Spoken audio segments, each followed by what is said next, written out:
Ito sir yung timer. Ito. Pero dapat naka-on na yan dahil nakasaksak naman.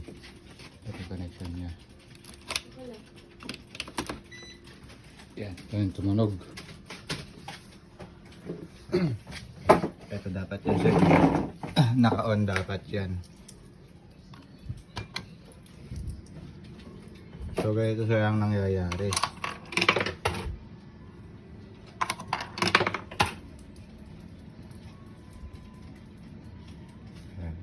Tatimingan ko ganito.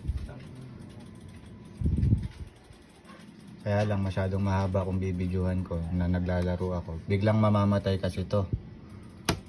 Pag namatay ito, hindi naman mamamatay itong monitor. So si monitor nakakonect doon sa loob, sa timer niya. 'Di ba may saksakan tong timer na to? Na pag naubos yung oras is mamamatay din yung saksakan. So yung sinend kong picture sir kahapon is ito nakapatay siya pero buhay tong monitor. And dito rin sa simula ng video patay yung timer niya. Dapat kasi may 00 to eh. O basta buhay ito. So nakasaksak naman. So kailangan ko pang bunutin ulit yung saksakan sa likod. Tsaka ko ulit isasaksak para mag-on lang siya ulit. So ang issue kasi sir, ayun, namatay oh.